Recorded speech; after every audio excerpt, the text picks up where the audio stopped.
So look, Peter Gabriel, Gluten Gaming, totally is the reason we're about to listen to the album So. Now, last time I saw Peter Gabriel, he had long hair. He was looking like he was dressed up as Padme from Star Wars: The Phantom Menace, and he had like kind of a shaved patch like right here. This is the Genesis guy, not in Genesis, right? Now, the other thing, and this is a very interesting subtext to my life, I know the song Sledgehammer because of a little band called Dave Matthews Band. I have never heard Peter Gabriel do it.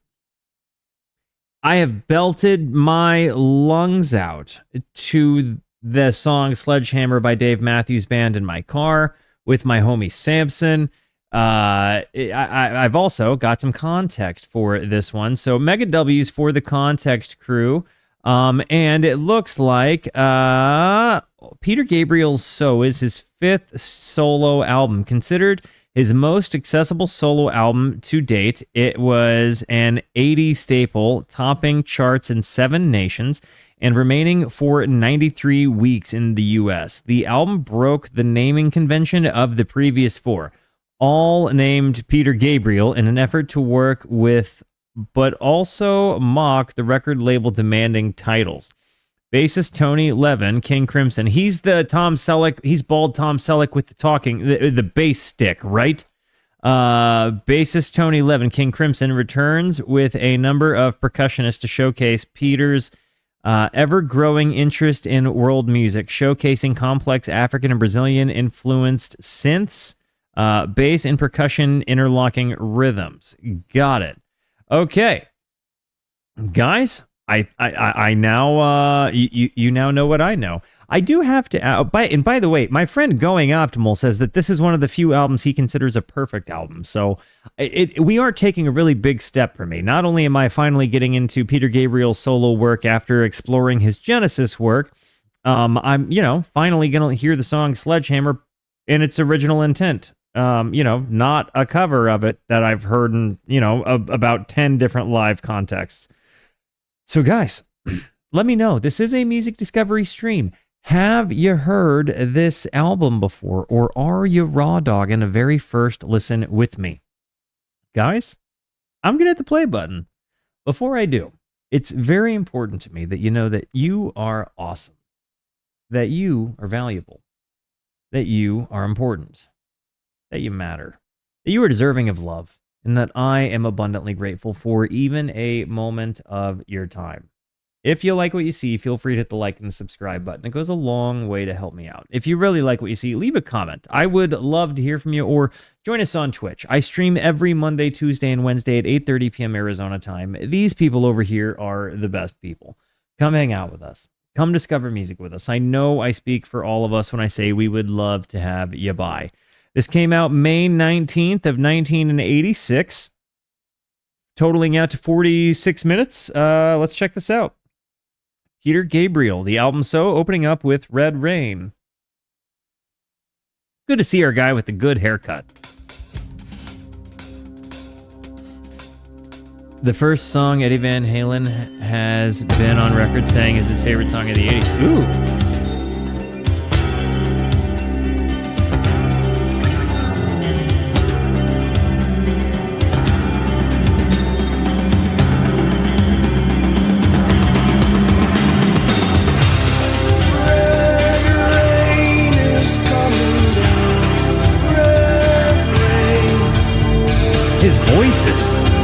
His voice is so much older and more mature than what I heard him do with Genesis.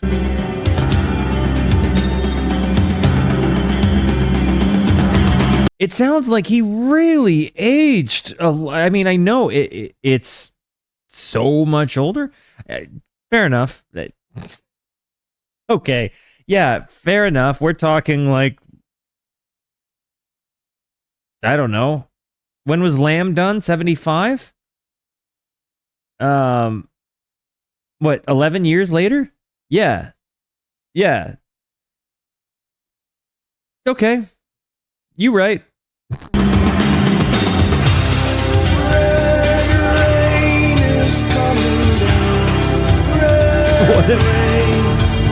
a way to come into an album. So?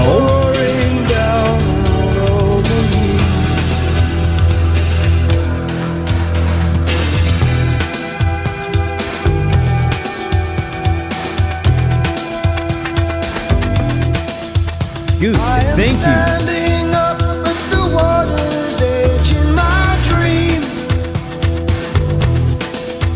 This bass. So Tony Levin played the bass the whole thing, huh? Yeah. Wow, talk about assembling a star cast, huh? So Peter Gabriel was on the piano and the synthesizer, vocals, and David okay. Okay.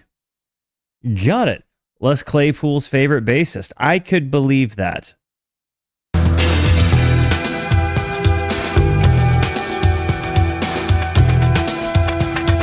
He was 36 when he made this. I am standing up at the water's edge in my dream.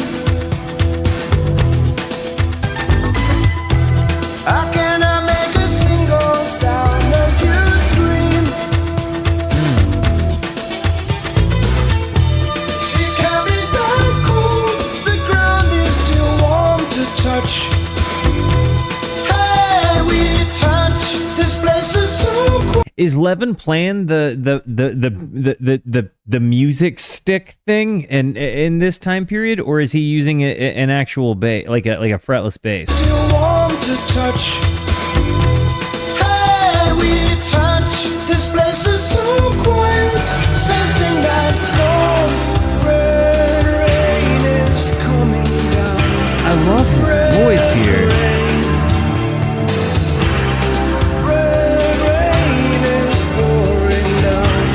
Will, thank you for the gifted sub, dude. Well, I've seen them buried in a sheltered place in this town. They'll tell you that this rain can still never down. There is no blood around, see no sign of pain.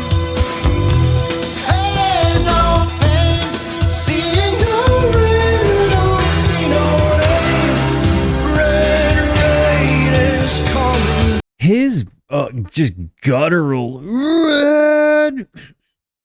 He's really got just such a pronunciation to that. It's a different kind of thing. It's like it really does seem like an older man, a wiser man singing. And I can only imagine, as a musician, he fine-tuned his craft, as both like, with instruments as well as his instrument, his voice. Peter Gabriel is my favorite voice of all time. No one, he's a solid one. I haven't listened to enough, of course, to say he's my favorite, but I will say I'm 100% inclined to say the Genesis work with Peter is better than it is with Phil in vocals, based on my sample size. And I do hear a bit of Dave in the growlies. Like when you hear Dave Matthews, as I'm hearing this, I never would have said Dave sounded like Peter Gabriel before until this moment, this song, and hearing him say these red rain with the rasp to it. I'm hearing definitely Peter in that context of what Dave does.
it's got these huge emotional moments throughout it, which, they kind of keep you at the edge of your seat. Like, it kind of feels like in some moments you're kind of running away, in some moments you're like kind of confronting something, in some moments you're kind of like being reinforced in bravery or courage. I don't know.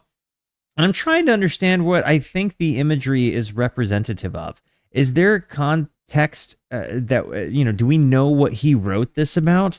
Steve McQueen should be on my list because Prefab Sprout is definitely in my interest territory. The trust of a child. Rain coming down. Rain. The stereo panning on all this stuff is nuts. Pouring down all over me.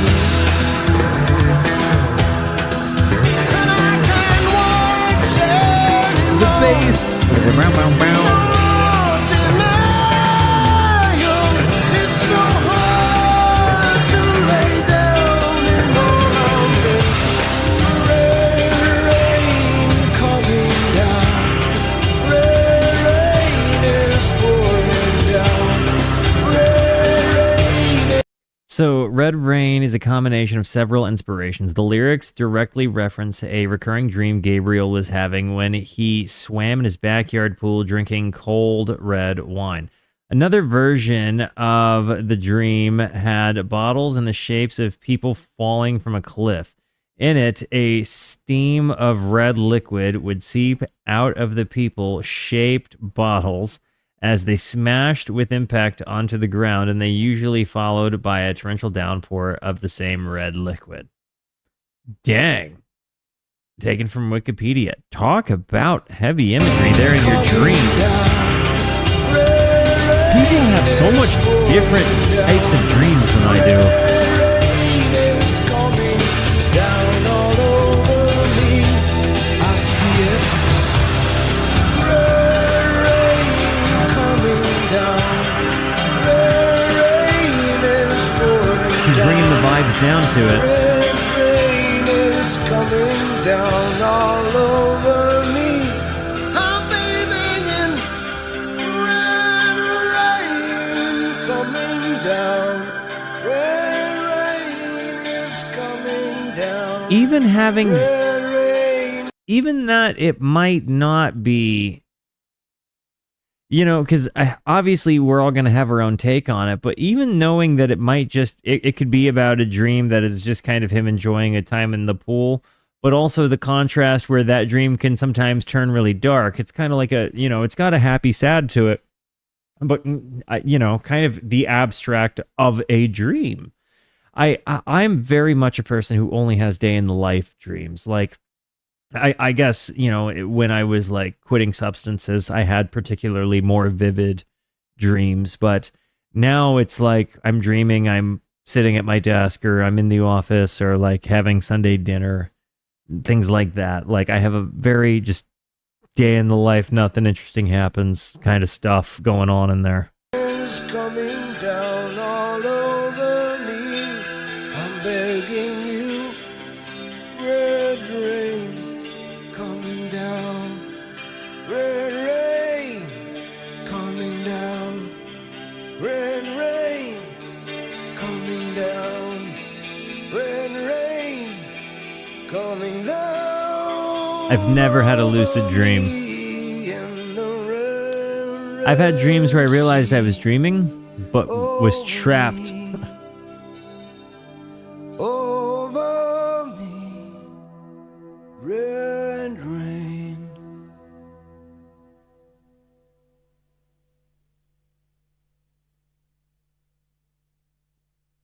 I thought it was only when I was like controlling the dream that it was lucid. I feel like there's something different between knowing you're dreaming and controlling the dream. Knowing I was dreaming didn't change the fact that I was still subject to the dream.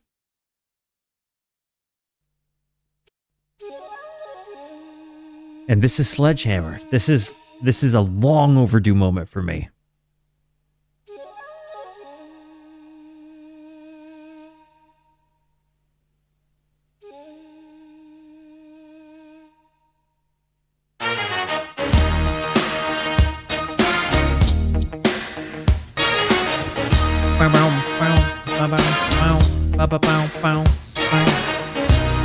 What's up, Perpetual Mutation?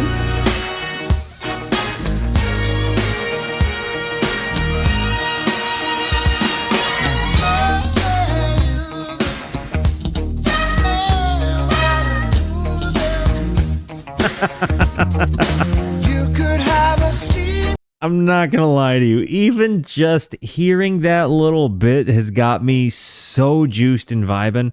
I think there's something about like when one of your favorite artists introduces you to a song that you really like, it's gonna change things for you. So now that I'm hearing the original version of it, there's something really exciting. But just that entrance, you know.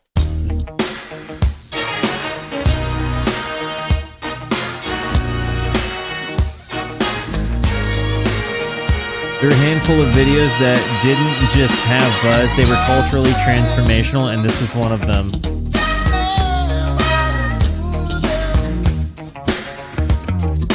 You could have a steam train if you just lay down your tracks. It's so interesting to hear him do this instead of Genesis. Flying. If you bring your blue sky back, all you do is call me. I'll be anything you need. You could have a big dipper going up and down all around the bends. You know, hearing the lyrics and seeing this, he's got such an emotional push to it, but then you've got that like kind of big, again, inspirational like 80s soundtrack to it.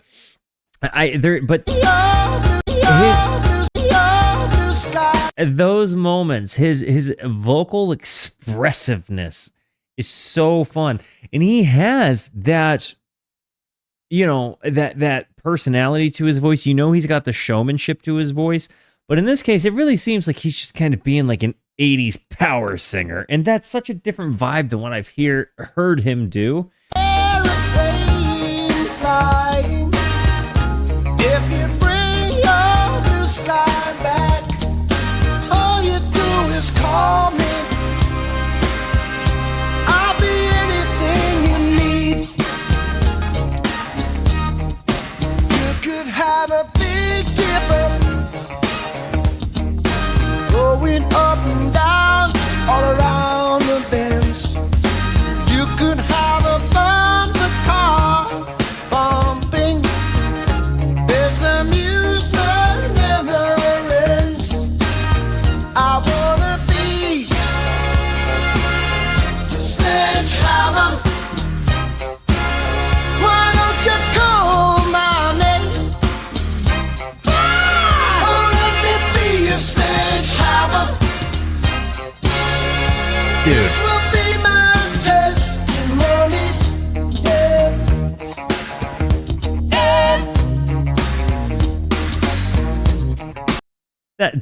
Yeah, I don't know what it was, but I loved it.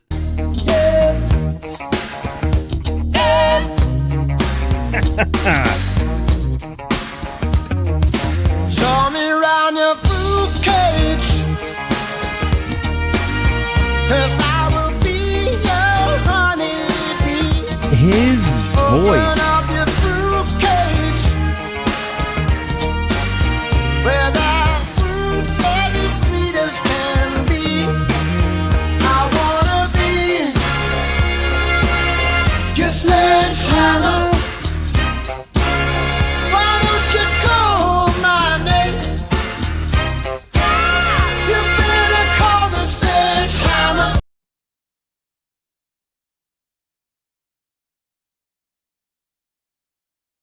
Is Sledgehammer in this context a phallic thing? We're not referring to a phallus, are we?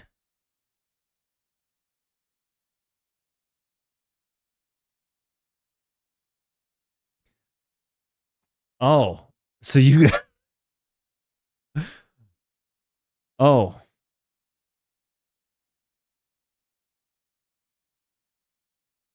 Okay. So this is a song about going to Pound Town.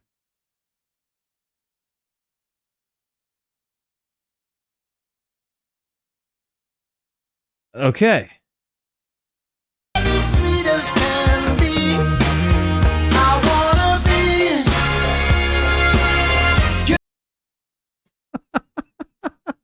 I had no idea the whole time having heard this song and Dave do it.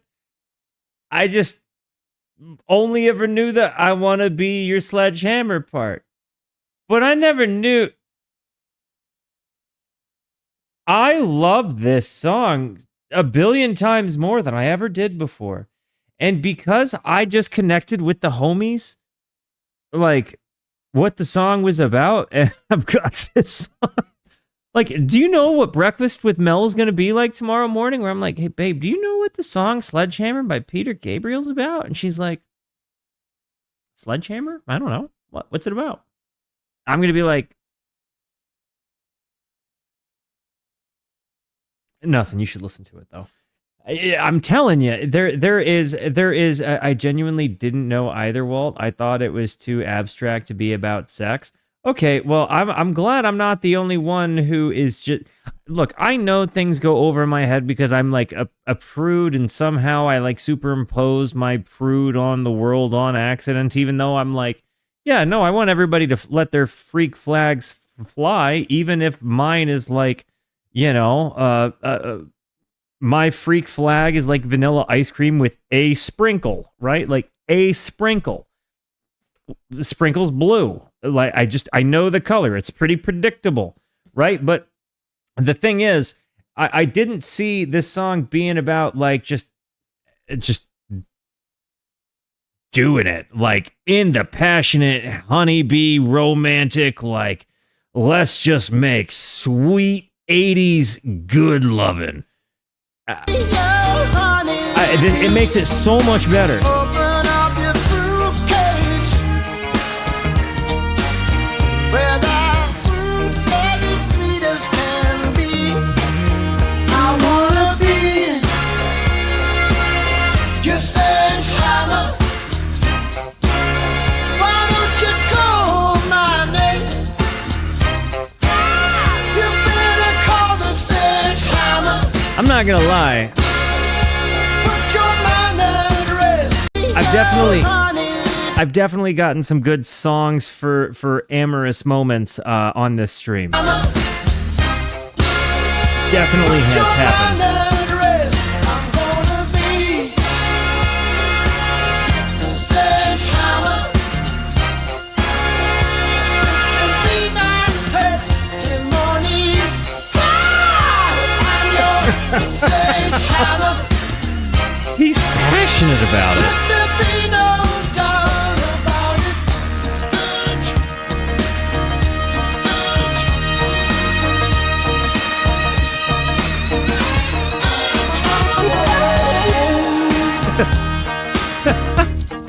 Yeah, you couldn't just be a ball peen hammer.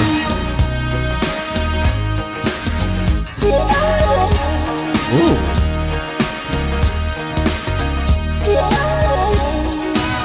Love that.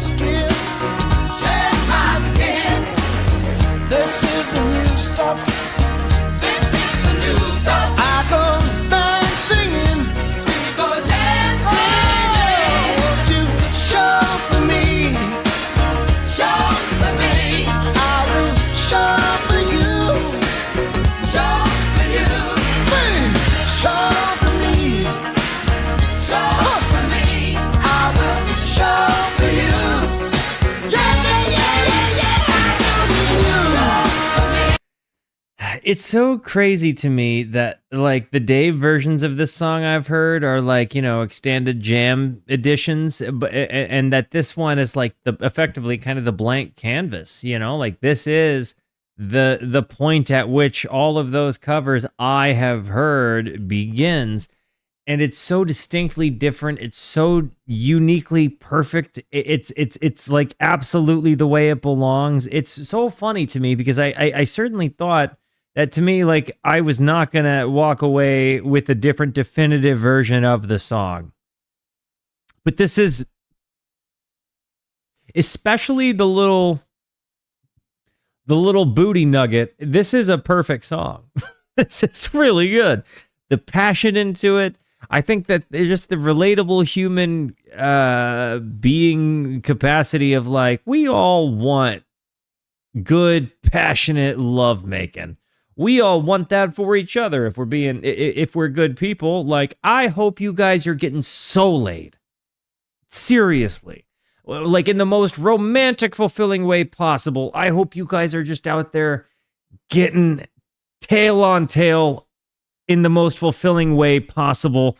You know, because I got to tell you, like, romantic tail is the best tail, in my opinion. I love it. It's awesome. And yeah, you know, like, I think it's kind of cool that this is one of those songs of the world where we're like, hey, may you be getting yours out there, friends. I really hope, may you be knocking them down in ways that are fulfilling to you and hurting absolutely nobody.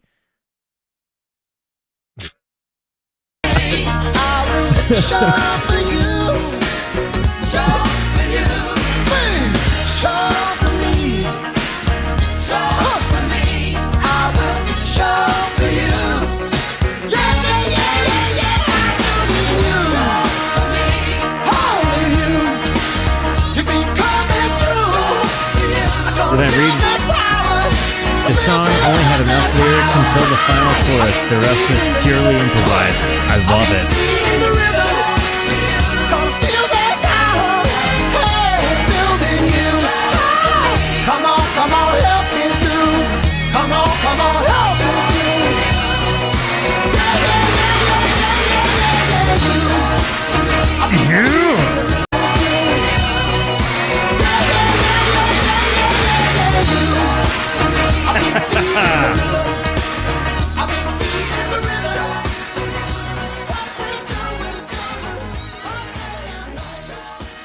May you go out and get your consensual booty, guys. May you get it.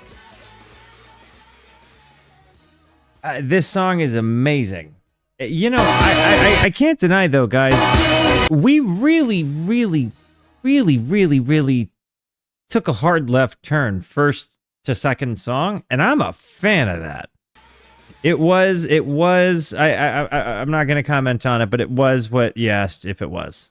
Don't give up.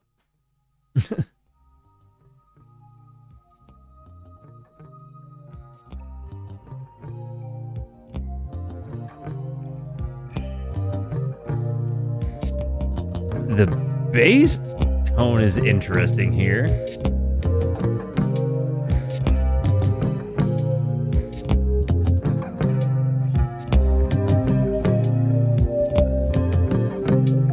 It's kind of gotten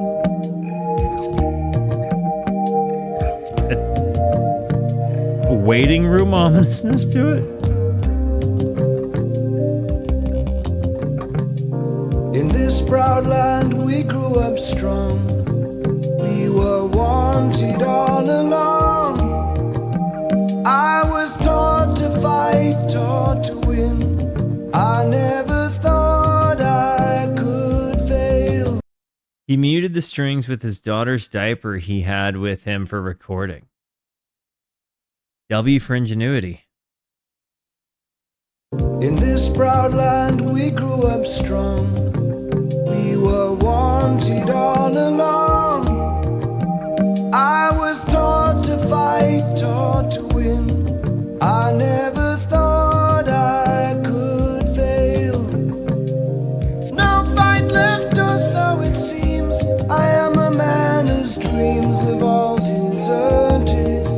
I've changed my face, I've changed my name, but no one wants you. About losing your job and hopeless that can come with it. Don't give up, Ooh. 'cause you have friends. Don't That's Kate Bush. That's Kate Bush's voice. But no one wants you when you lose. Don't give up, 'cause you have friends. Wow. Don't give up, you're not beaten yet. Don't give up, I know you can make it good. Though I saw it all around, never thought that I I really want to bring this one to everybody's attention. Just whoever needs to see those words just into a broader focus, feel like that they need to be shared. You know? Thank you guys for being these people to me. Because there was a time when I didn't feel like I was too far from giving up. I'm not gonna lie. And I've said it before, but I kind of screamed into a void, and you guys you guys were the things that came out of that void, and I really appreciate it. It's sometimes, I know I get emotional about stuff like this because it deeply affects me, and I can't help but remember from whence I came whenever I do this show. I mean, this show is a constant reminder to me of the life of sadness I'd walked away from. It's every Monday, Tuesday, and Wednesday. I'm remembered that this thing started because I was miserable. And, you guys are really a beautiful answer to that. And so I feel a personal responsibility, obliged even, to remind you, don't give up, because you have friends and you're not beaten yet. And I know you can make it good. I think you guys gave me the gift of helping me believe that in myself. And now I believe it in myself enough to where I can project it onto you. Even if it's in this way of, me sitting at my desk and you happening to be like watching on the live show from wherever you are, watching on Twitch or taking a dump, watching on YouTube, whatever it is, seriously, take it for the seriousness that I mean it with. Don't give up. Please. could be a fainted. Thought that we'd be last to go. It is so strange the way things turn. Drove the night toward my home, the place that I was born, on the lakeside. As daylight broke, I saw the earth. I didn't realize that they were so close and worked together. That's amazing. Don't give up, you still have us. Don't give up, we don't need much of anything. Don't give up, 'cause somewhere there's a place where we belong. Rest your head. You worry too much. It's gonna be alright. When times get rough, you can't fall back on us. Don't give up. Please don't give up. Got to walk out of here. I can't take anymore. Gonna stand on that bridge. Keep my eyes down below. Whatever may come and whatever may go, that river's flowing.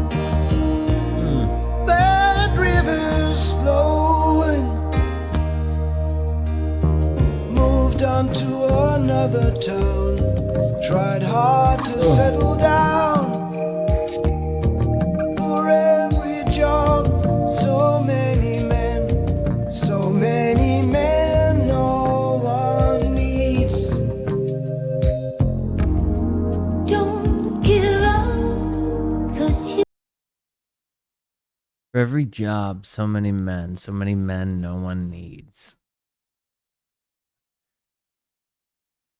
I think it's maybe even a little bit further about the hopelessness that comes with losing a job. I mean, maybe that's where the catalyst is, but I think that the relatability goes so much deeper than that, you know? So I got to tell you, I've had a job most of my life and still felt hopeless plenty of times. Times are hard for working class UK. I can totally, I can understand that. I mean, and if he was singing to a particular group of people, sure, right? But I think further than just those that didn't have a job or were down on hard times, I think that they unintentionally wrote a song that was going to just touch a lot of people regardless, because people needed to hear, it's no matter what, it's never an out of date thing to say to somebody not to give up. It's never, you know, ill-placed news. It's a song about working class depression. I can see that, but I think it's a song that speaks at least understanding or hope or comfort or encouragement into any type of depression, even if it was written to the tune of working class. But I came pretty close to giving up last winter, to be honest, and being on the stream in the community was just a significant factor in me. Dude, no, I mean, honestly, thank you for saying that. You guys have really provided me a very similar thing. You know, like I'm not, you know, I didn't just think that the semicolon tattoo was a friggin' bad. You know what I mean? It's something that I actively had to deal with. And I appreciate you sharing that. Like, it really means a lot.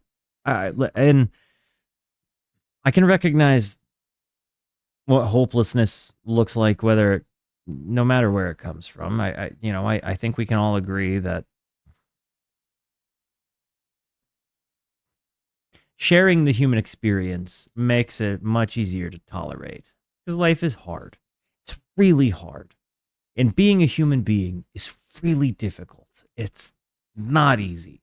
And there is never going to be a how-to book for your particular circumstance, your particular life, your particular stuff. But universal wisdom, I do think, in some ways exist. And I think that simple things at the end of it are the answers to some of the most complex problems. And maybe if yours is one of continuing on, maybe something as simple as don't give up, because you have friends and you're not alone. You're not the only person. You have people.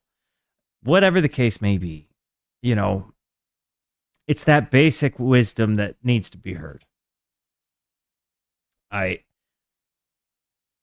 Knowing what it's like to come from moments like those, I very much am always going to feel it an honor, and a blessing to be able to maybe provide somebody a different voice than their voice at their worst attacking them. Because I know what my worst Walter voice sounds like. And when that guy attacks me, it's hard to ignore him. And so anytime I can offer a voice of reason to maybe counter whatever the frig, evil version of you is saying, it's an honor. F it, dude. Let's go bowling. Walter. That Walter is so cool. He's a give up, 'cause you have friends. Don't give up, you're not the only one. that whole movie is perfect. Don't give up, no reason to be ashamed.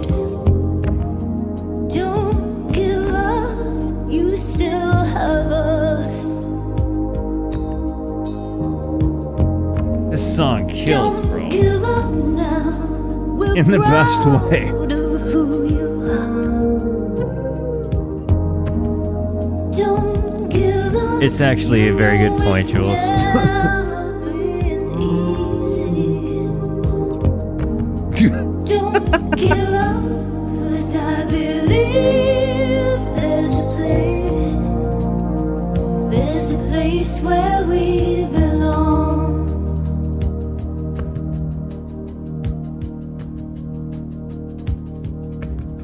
Listen to the drum delays.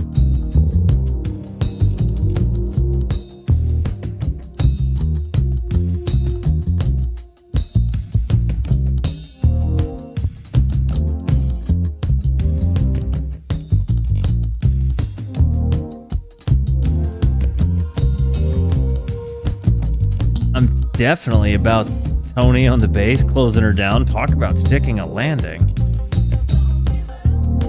But then you get the don't give up.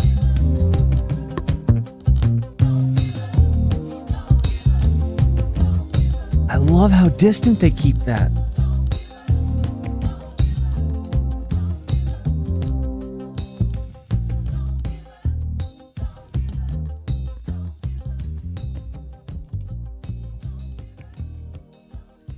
That was an emotional ride, dude.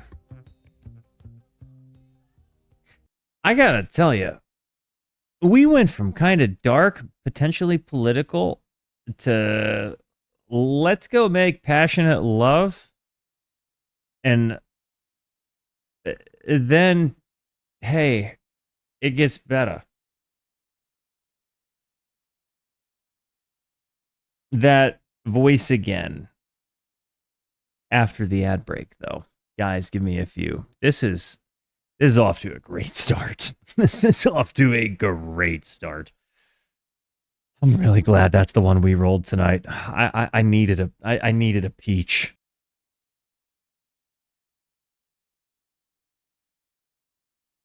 Alrighty, guys, let's get back into it. And random question here, but which of what's your favorite song on the album, if you have one? Just curious. And was Sledgehammer the big hit?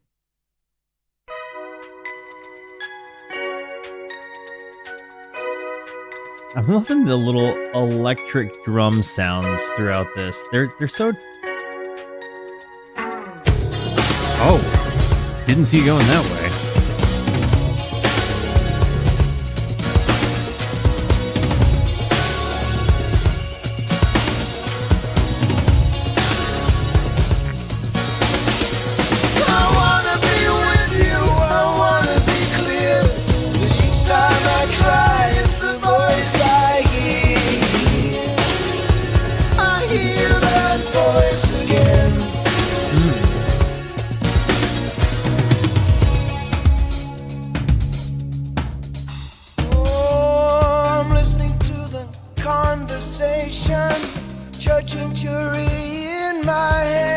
I feel like I hear Sting, and maybe some of his solo work, definitely maybe some of the latter end of what he does in The Police kind of vibes.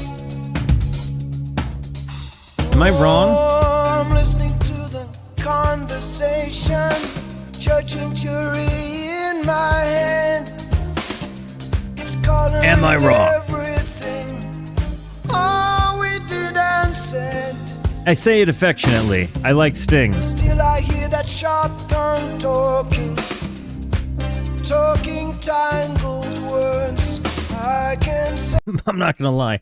This kind of brings me to like The Police vibes, but without the genius of Stuart Copeland.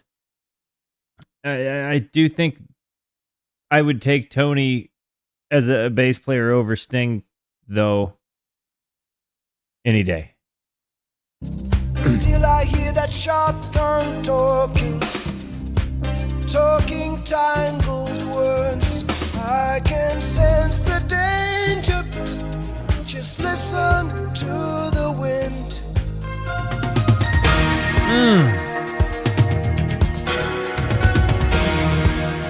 Who did play drums? Manu Katchi.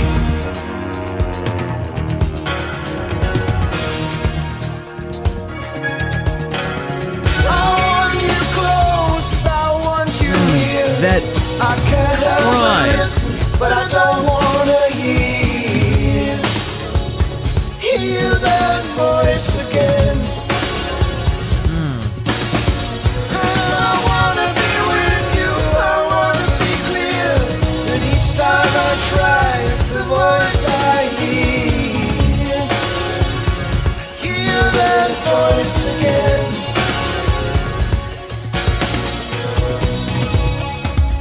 I'm not gonna lie, these drum fills though, I made the comment like without the genius of Stuart Copeland, and immediately the drums start doing stuff that I'm like, oh, like so I say that you know, and immediately I get kind of wowed right after that. So I think that kind of goes to show like you shouldn't go making comments before the song is over. Let's see. Manu Katché played on this and Sting's 80s records. Oh, okay. His live performance of In Your Eyes featuring Kate Bush and Manu is insanely good. Phil plays on some of Peter's earlier albums. Really? Well, that's awesome. I didn't know that. So, like, were Phil and Peter always homies, even if, like, Peter left Genesis? How did that work?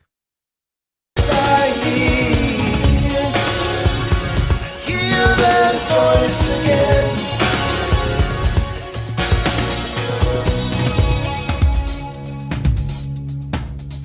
Oh, I'm hearing right and wrong so clearly. There must be more than this. I love the stream of consciousness. That we're naked and alive. Hear it through the rattle of a streetcar. Hear it through the things you said. I can get so scared. Does he really? Listen to the wind. Stuart plays on this album? Well, I guess if you're Peter Gabriel, yeah, you can pull some star-studded folk to play in your band, can't you? Like, hey, Kate, do you want to sing on my record? I can't impersonate Kate Bush, but I imagine it was a resounding yes, right? Like, I'm just saying, it's really cool to me that, you know, Bob is like, hey, the band, you guys want to back me up, man? And they're like, all right. You know, that was, of course, me being Levon there. But then you have Peter Gabriel, who's just like, hey, Stuart. And alive. Hear it through the rattle of a streetcar. Hear it through the This drummer is things you said. really nuts, though. I can get so scared. Listen to the wind.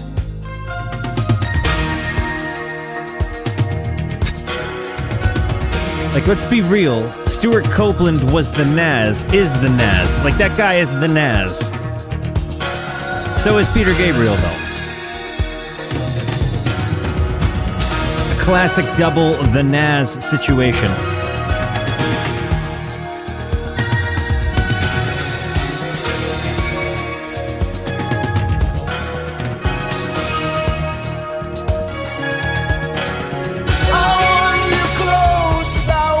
A comment on the drum mix. It is audience perspective, not drummer perspective. So you're hearing the hi-hat striking in your right ear instead of your left ear. But if I want you to close your eyes, if you're a member of Headphone Crew, and I want you to listen to the drum panning when these fills happen. You know, it'll go right to left. Oh, okay. Then it goes left to right. Thank you. It's so nice. I want you close, I want you near.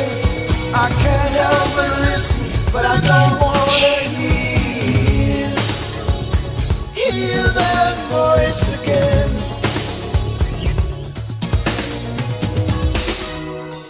What I carry in my heart brings us so close or so far apart. Only love can make love. Only love can make love?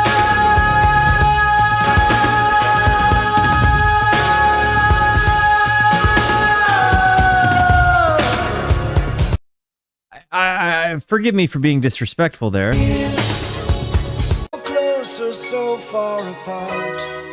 Only love can make love.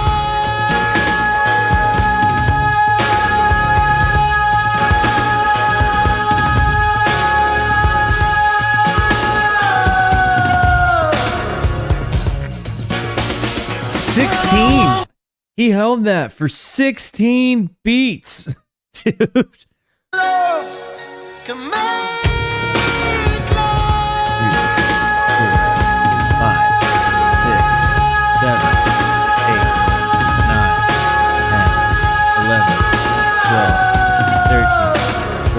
Oh, maybe I can't. Okay, 14? Maybe I'm wrong. That was a really, yeah, it's an all-time note hold IMO. I'm so impressed with it. We're going back once more. The other thing is, bring us close, or close or so far apart, only love can make love. I don't know what he's saying there, but it's a beautiful sentiment.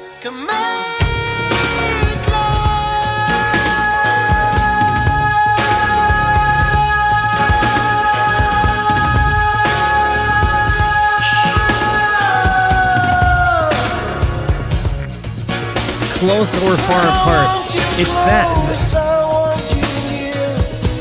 I get that love begets love. I understood that part, but I guess what I don't get is what I carry in my heart is, sorry, I don't want to hear that voice again. I guess it feels a little bit.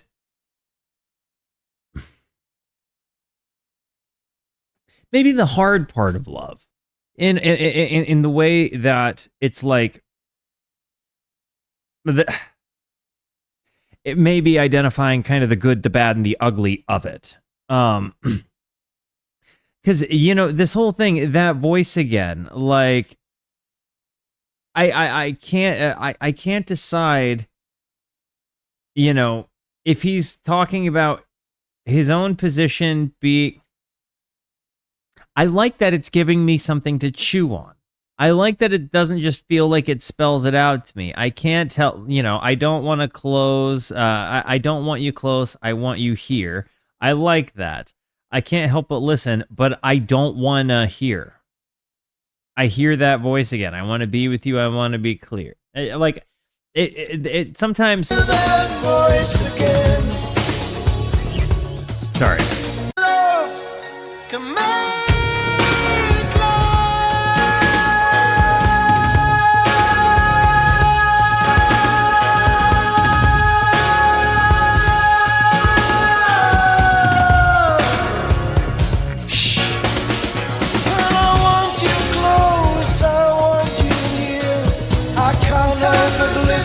but I don't wanna hear. I hear that voice again. I wanna be with you, I wanna be clear. But each time I try, it's the voice I hear. I hear that voice again. Love can make Maybe where my mistake in understanding. Come on, play button. Golly, title is kicking my butt today.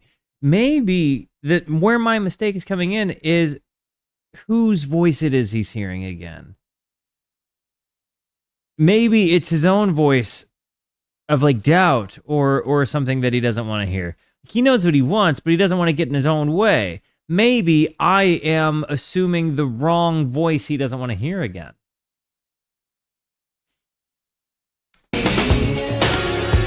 I hear that voice again. I like this one a lot. I like that I'm sitting here chewing on this one a lot.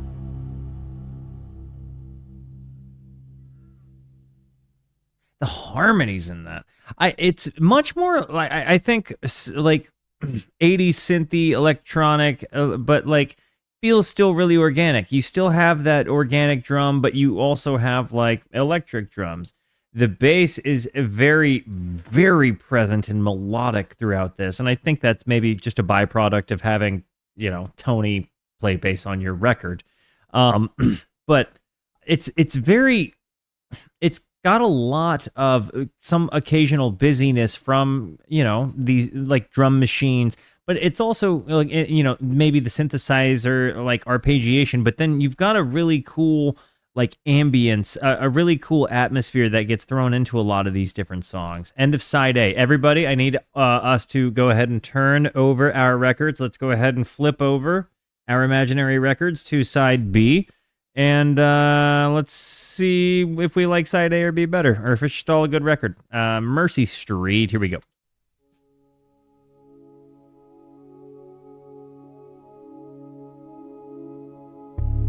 Not yet, no flip. Oh crap, this is the end of side A. Oh, my bad. Mercy, oh, what a hilarious misunderstanding. You're flipping the cassette? Ooh.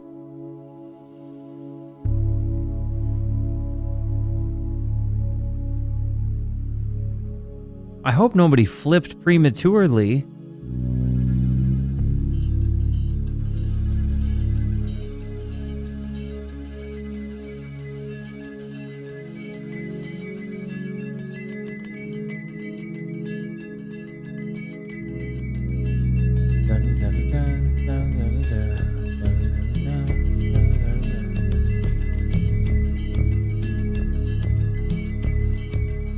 We keep adding layers. Looking down on empty streets, all she can see are the dreams all made solid, are the dreams made real. All of the buildings, all Who's the other of voice? cars were once just a dream in somebody's head. She pictures the broken glass, pictures the steam. She pictures a soul with no leak at the seams. Take the boat out, wait until darkness. Let's take the boat out, wait until darkness comes. The interesting use of the harmonies, that second one, let's take the boat out. No leak at the And I like that he throws rhyme a lot in this, you know, like he really does, like, kind of just throw rhyme, throw meter, let the song just take its own little path and then come back. Why does Tidal insist on being a jerk tonight? Yes, wizard. Until darkness, let's take the boat out. Wait until darkness comes. Nowhere in the corridors, You see what I'm talking about with this atmosphere coming in? nowhere in the suburbs, in the cold light of day. Almost an There in the midst of ominous it, building. so alive and alone, words support like bone, dreaming of mercy street, where you're inside out, dreaming of mercy harmony. in your daddy's arms again.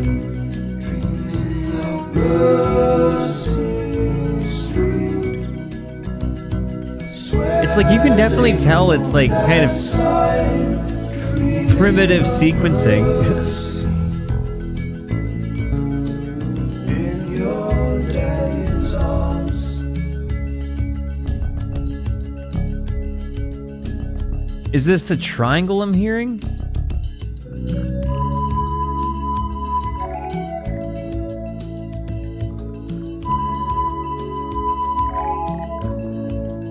So he really is his solo albums kind of evolve as well, huh?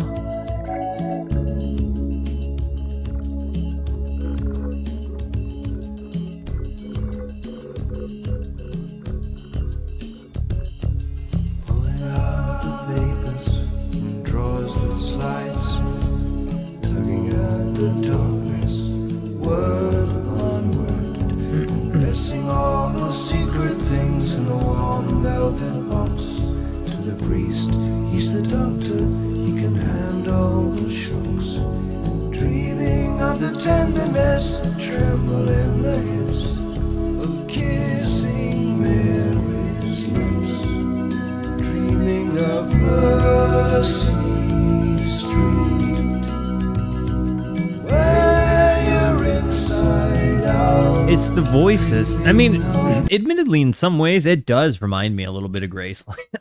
in different ways, you know, and maybe what that I think Jocko and Tony are totally different types of bass players, but I think maybe they have different kind of maybe, I don't want to say like world sounds, but I think they're dudes that I think in fretless bass terms, you know.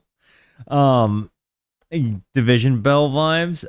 Graceland wasn't Jocko. Who was who was it? Who played bass on that? Why did I think Jocko?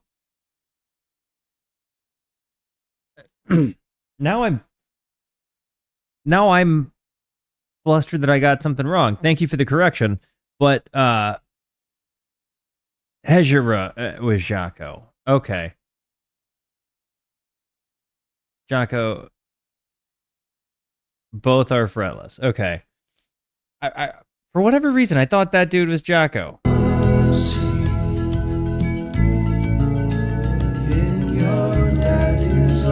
It does remind me of Graceland either way.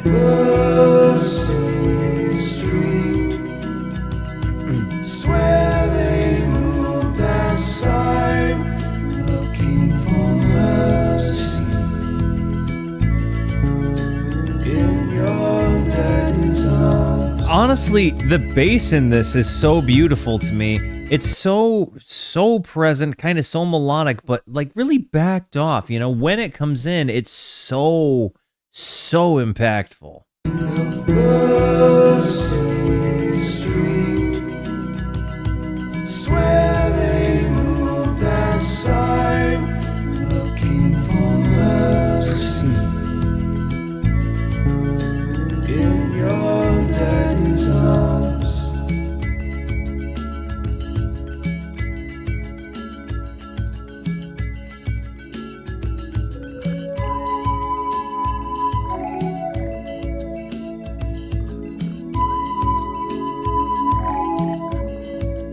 Just so we all are clear, this is who played bass on that.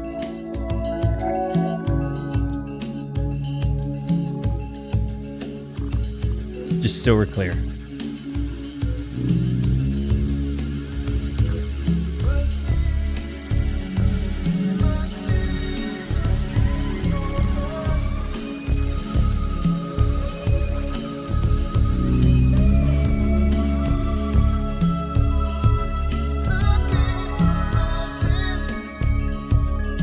I really like Peter's ad-libs a lot.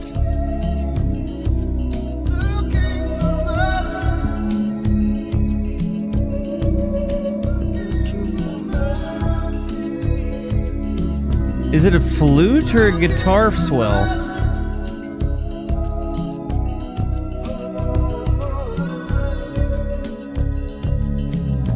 In the left ears there.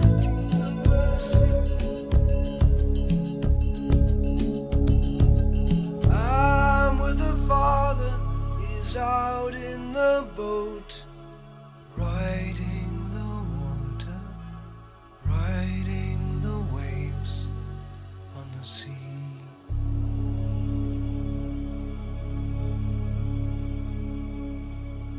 Electric flute. Yeah, okay. We'll meet in the middle there for perpetual mutation. Man, yeah, I'll allow that one. Honestly, every song has such a different vibe. I think he's done a really good job of intentionally delivering an emotional palette. It's like each song kind of has a different color to it. Whether you know, I guess in the way I'm saying that is like, if the album is the canvas, each song is a different color, and you kind of, I don't know. It's like, I think it's supposed to give you a pretty distinct you know, multi-layered, multifaceted spectrum of human emotion. It does seem to me that he has intentionally gone into like maybe war things, maybe love, romance, and sex things, maybe personal help things, maybe internal commotion, like in getting in your own way over a good things, maybe religious belief things, and still considering what mercy is, whether faith exists or not. I may, and again, maybe I'm totally misreading this, and I would very much appreciate your guys' read on it. But so far into it, that seems to be the vibe I'm getting. It seems he has distinctly tried to make each song hit a different emotional button. Big Time is song number 6. Hi there. I looked over and I see Jules all caps. Hi there. And then I see why she said that. She beat it, believe it or not, on chat. She beat this to me. Hi there. Hi there. That was perfect. I'm really happy that this is an upbeat one. I've got to make it show, Yeah. This moment, that sound, that Peter Gabriel sound, it's one of the best sounds ever. Make it show,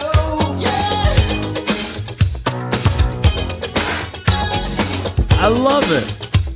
so much This is your larger favorite? than life.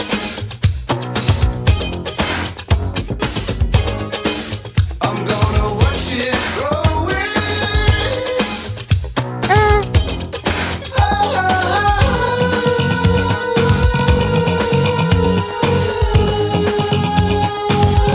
This was the hit.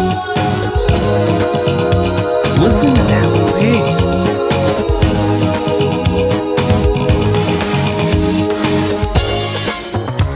The place where I Definitely come Talking from Heads guitar is a sound. small town. They think so small, they use small words. But not me, I'm smarter than that. I worked it out. I've been stretching my mouth to let those big words come right out. I've had enough. I'm getting out to the city, the big, big city. I'll be a big noise with all the big boys. So much stuff I will own. Peter Gabriel, Robert Fripp, David Byrne, and Brian Eno were all bros. Talk about a blunt rotation. Dude. Talk about, and what's funny is I think a lot of those guys are just not blunt rotationers. Maybe I'm wrong. Maybe it's a 50-50. I don't know. But it'd be an interesting one. Noise with all the big boys. So much stuff I will own. And I will pray to a big God as I kneel in the big church. I'm on my way, I'm making it. The organ. I got to make it show,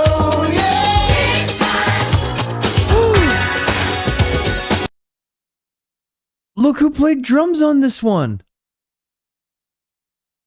Pray to a big God as I kneel in the big church. I'm on my way, I'm making it.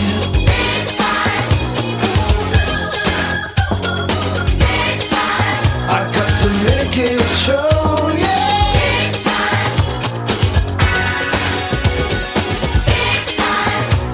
so much larger than life.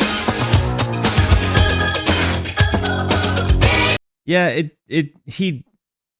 I do wonder because I wonder if Peter Gabriel allowed him to have his like I just bang shit philosophy, or if Stewart went in there like I'm playing for Peter Gabriel, I've got to buckle down and do my job as a drummer. And I'm guessing that's maybe the pressure he might have put on himself. I'm not sure. He doesn't sound like the Police, Stu. Let's call it like it is, but it's still really friggin' tight drumming. It's very good. I'm gonna watch it grow And it,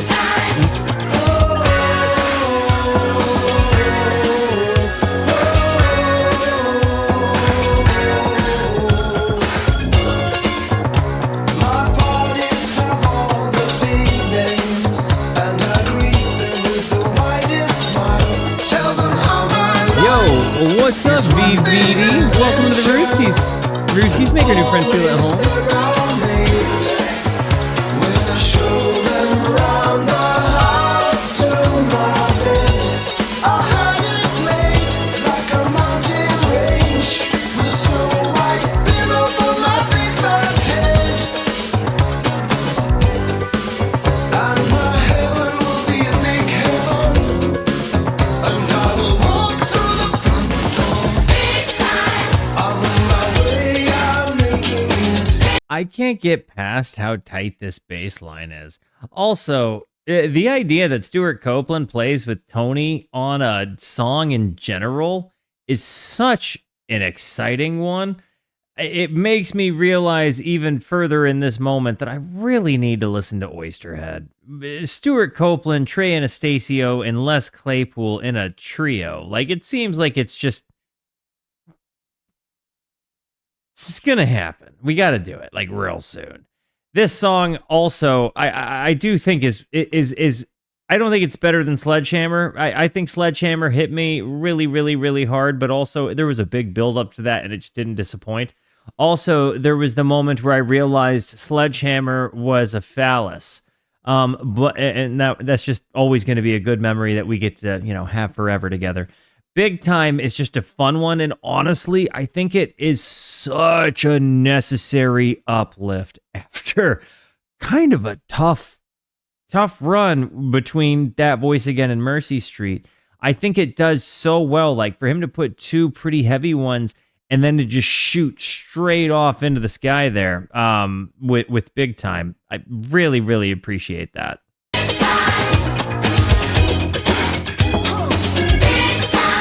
I've got to make it show, yeah. Big time. Big time. So much larger than life. Big time. I'm gonna watch it growing. Big time. So lost the album of the year Grammy to Graceland, by the way. No way.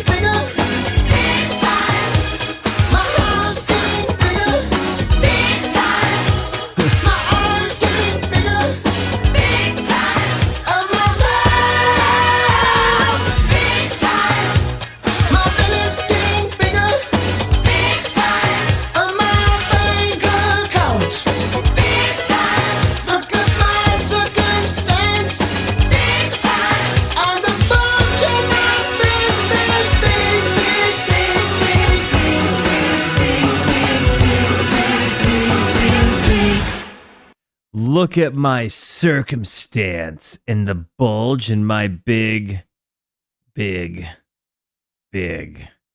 I love that ending. That is how you stick a landing, my friends. That right there is how you stick a landing in a song. How do you feel about the lyrics? I actually really enjoyed the lyrical content just as much as the music, which is incredible. No, I think that this whole thing it has been a journey. I think each song hits a little bit differently. There's not been a miss here. I think with Big Time, there is kind of a silliness to it, but I can't decide if Big Time is maybe like a comment on God, getting what you want and still questioning it. Like maybe you pray for everything and then like, you get it. But I don't know. Is Paul? Paul, we shouldn't have talked about Graceland before. Is Peter Gabriel a religious dude? I feel like he's just inventing a character that has bravado. He could be. I think sometimes my biggest problem in lyrical interpretation is sometimes I force the writers into it and don't allow for the idea immediately to take place that maybe he's writing for somebody else. Unless it's a story called like The Centaur or something, where it's pretty well a dead giveaway. Like, I don't imagine that guy thinks he's a centaur that wrote that song. But in this context, a larger than life version of himself, maybe.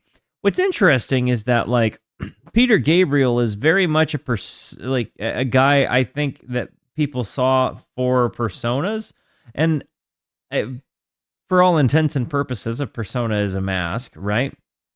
So maybe if it's a larger than life version of himself, he views his stage persona as that. Peter Sledgehammer Gabriel. Maybe his horn is really the big time. You know what I mean? Maybe his sledgehammer is what's really big time. And we're going into We Do What We're Told. Milgram's 37.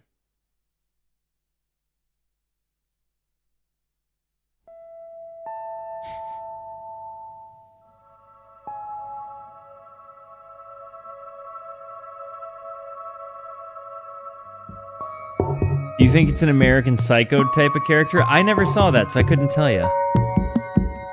Ooh, this has a tension to it.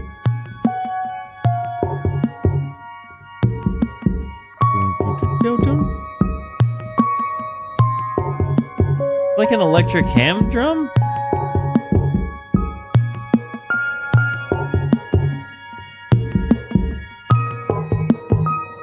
This one is just a vibe. They definitely have the decays in there, which is kind of nice. Ooh.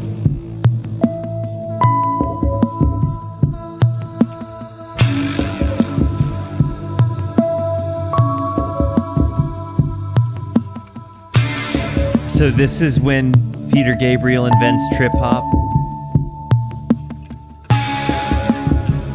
The milligram experiment? No.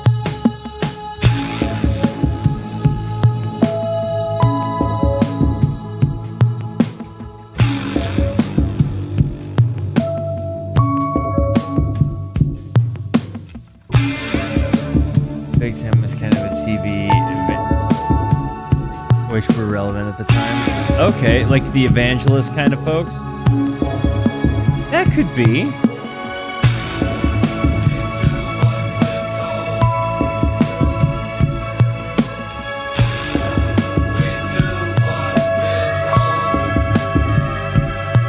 Definitely seems a bit satire-y. That build-up with his...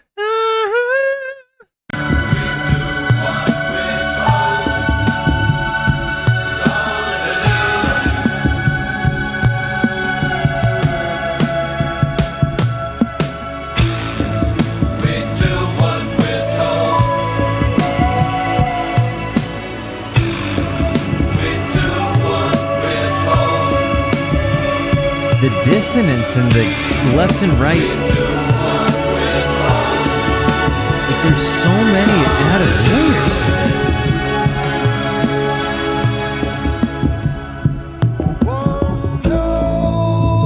Ooh. I think Flaming Lips heard this album.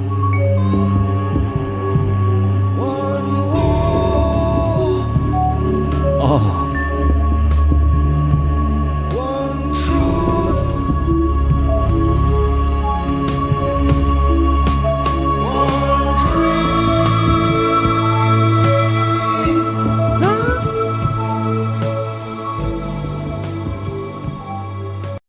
that background vocal that just got up there made me so happy.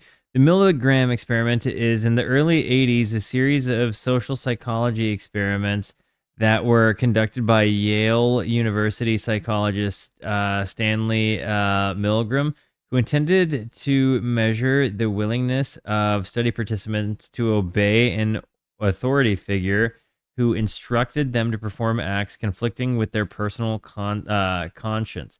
Participants were led to believe that they were assisting in a fictitious experiment in which they had to administer electric shocks to a learner. Oh, wow.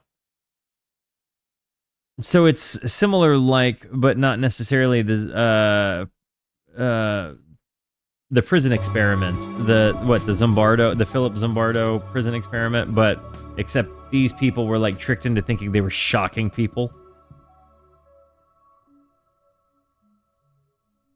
We do what we're told. That I really liked this. Holy crap, there's only 2 songs to go. That's sad. Well, dang. And this says this is the picture. Excellent birds. Well, consider the birds. We love those friggin' things. I'm actually going to run an ad so I can let the last 2 come back. Now, when I get back, I need you to be thinking, how's the album hit you? As a re-listen or as a first time? And do you think it's going to stick the landing? Be right back.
Alrighty, guys, let's close this album down, shall we? This is the picture. Excellent birds.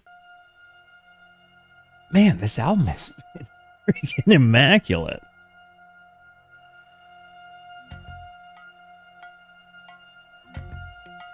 The song was written and performed by Goth, Gabriel, and Laurie Anderson. Who you know from Oh Superman. Got it.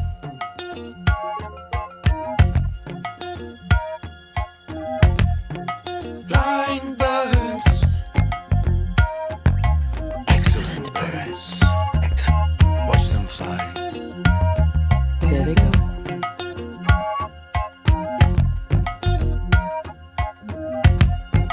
Falling snow, excellent snow. Here it comes. Watch it fall. Long words, excellent words. How far removed is this from Oh Superman? This is the picture. This is the picture. This is the picture. This is the picture. Do-do-do-do-do.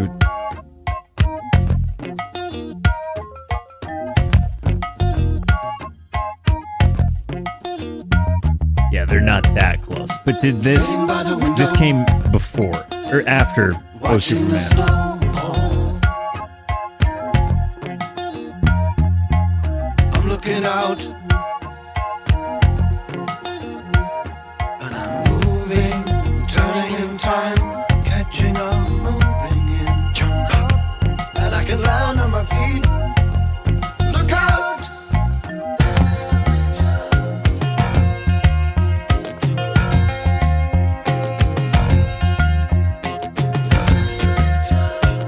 What is that? Is it just a Look synth? out!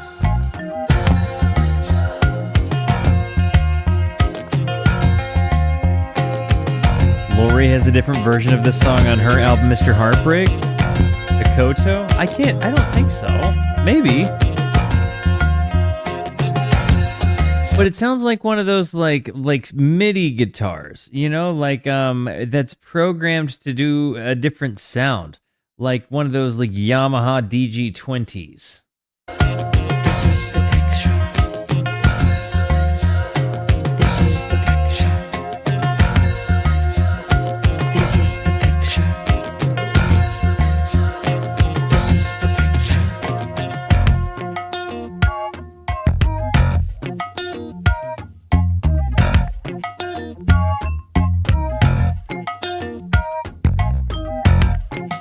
Looking out, watching out. When I see the future, I close my eyes. I can see it now. I kind of like this a billion times better than Oh Superman.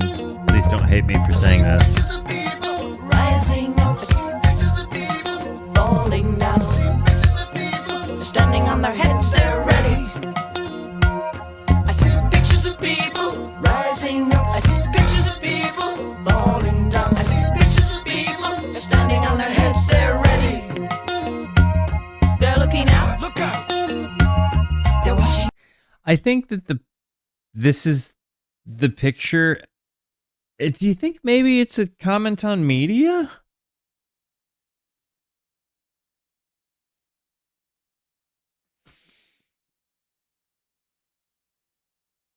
And the news that they spread?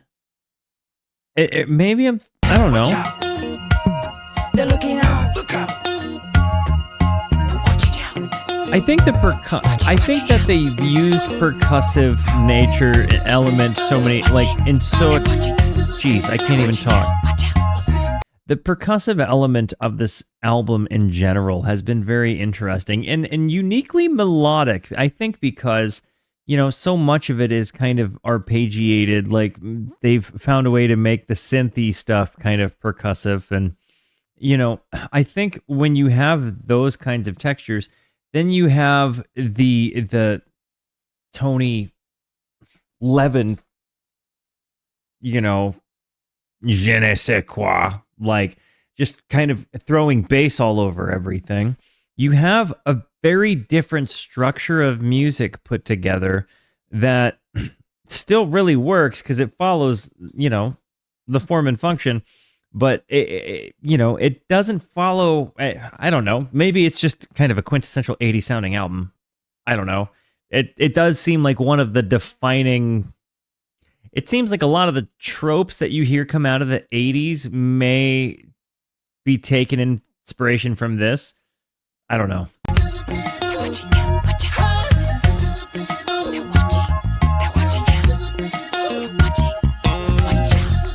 This is an album that defined what the 80s were. Okay.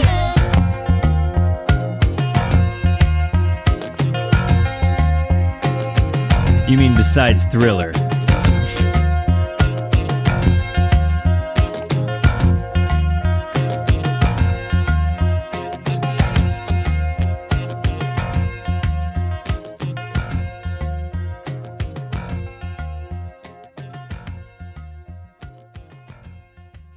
It's interesting because I think Tony, sometimes I can't decide if I think he slaps the bass or not, or he just does it as a little character touch. He's pretty interesting in that I think kind of like a trumpet player, and maybe I'm just listening to jazz lately, so that's why I'm thinking like this. But like with a trumpet player like Miles Davis, you hear him kind of rumble some notes and then, play them clean in other moments, and it almost feels like it's distinctly his voice. I think Tony kind of has that vibe going with his bass sound. Because, I don't think he is setting out always to play slap bass. But then there are these random moments where you just hear a bump. And I'm like, he absolutely, thumb bashed that thing. He slapped that, but just for that one note, for that one random bombastic point of... and I think it adds such a flavor to his playing that I really, really like. But it's taken me a couple of albums of hearing his work kind of strewn out across different things to really connect that. It's a really, really interesting touch. And so In Your Eyes, this is the one that everybody's saying is the song of the album other than Sledgehammer. So guys, does it stick the landing? Let's find out.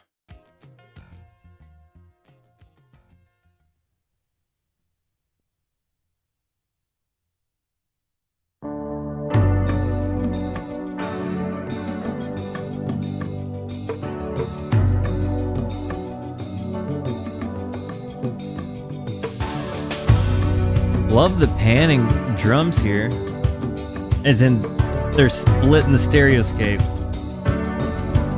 Different sounds, different ears.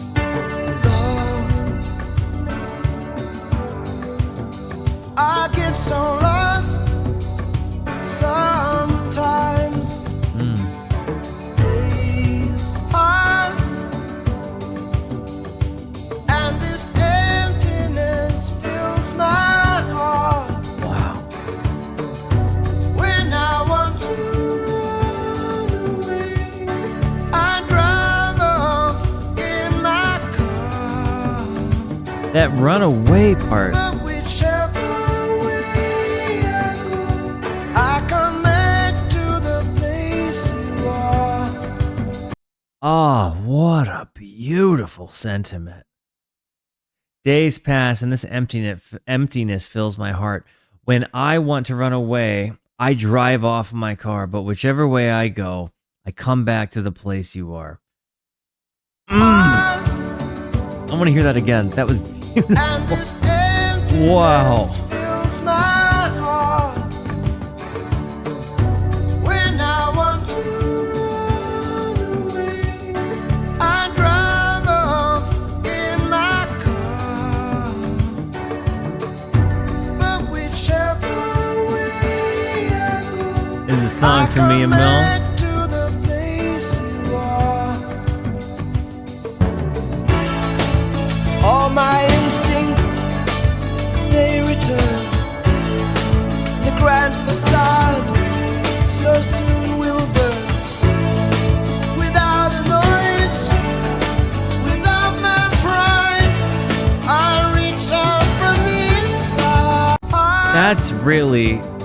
That's really profound. All my instincts, All they my return. instincts, this is real. You kind of see like the facade is his ego. You know what I mean? And without a noise, without my pride, I will reach in from the inside in your eyes. Like you see him kind of acknowledging like, hey, I'm a human. I'm gonna get in my way. I'm gonna get in our way. I'm gonna mess things up. But like, that's ego. I think you're seeing this guy kind of acknowledge like the stuff it would take to make something, work. And I think further than that, he recognizes his own fallibility as a human being, and has figured out a way to communicate with his partner while also assuring her like he knows he's coming back. Like I totally. To the place you are. All my instincts, they return. The grand facade so soon will burn. I never saw Say Anything. Without a noise, without my pride, I reach out from the inside.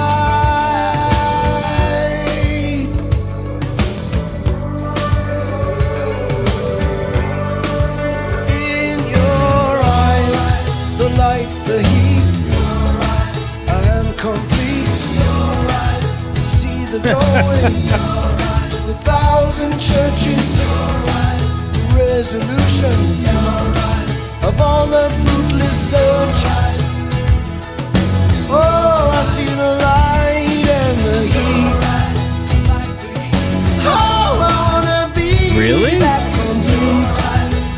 I wanna touch the light, the heat I see in your eyes. He has such a yearning in his voice, such a like you can hear the love he has for the person, like in his voice. Like I call it conviction typically when I'm talking about a singer or a vocalist that makes you believe what it is they're saying, right? Like they have a way of communicating it in a way that connects, that feels authentic and real. And there is just like it's deeper than singing a song. It's singing their song. There's something so different. And if you hear what I'm talking about, you know it. There's something about a song made for a person, like where you're like, yeah, they had to be the one that sang that. And I don't know. There's an element of that here. I don't know if it's the longingness.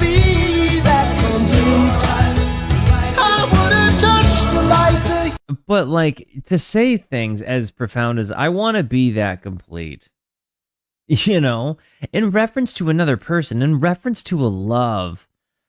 What a beautiful desire. Wow.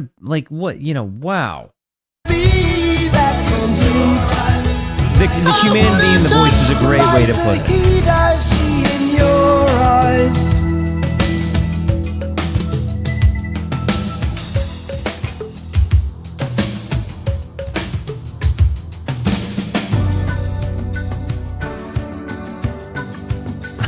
I've loved that the triangle has been a featured instrument throughout this album.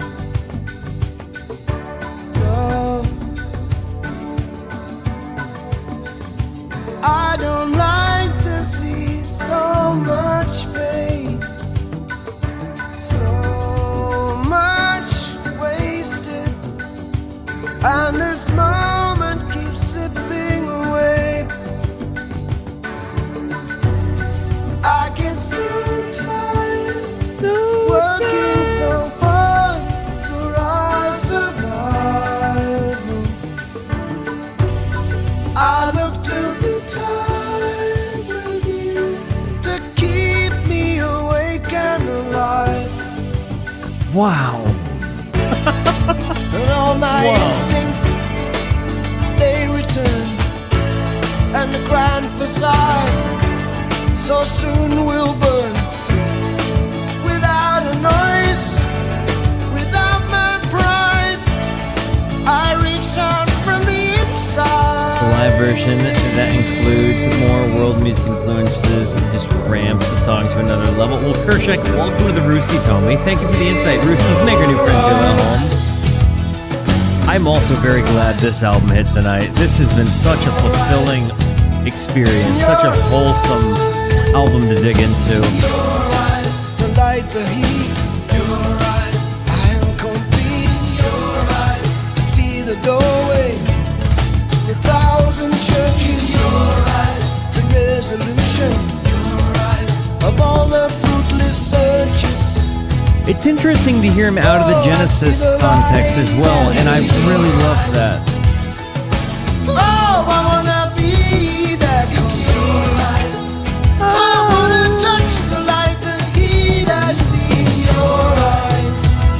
In your eyes. In your eyes. In your eyes.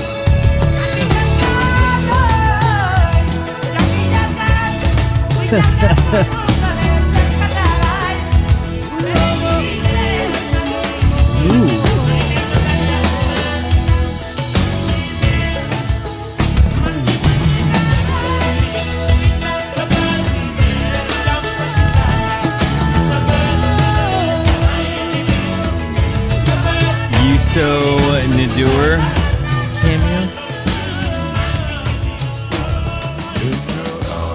I've keenly listened to Walter's Genesis and Gabriel reactions on YouTube. This is my first time catching live. Wow! Welcome to the Rooskies, my friend.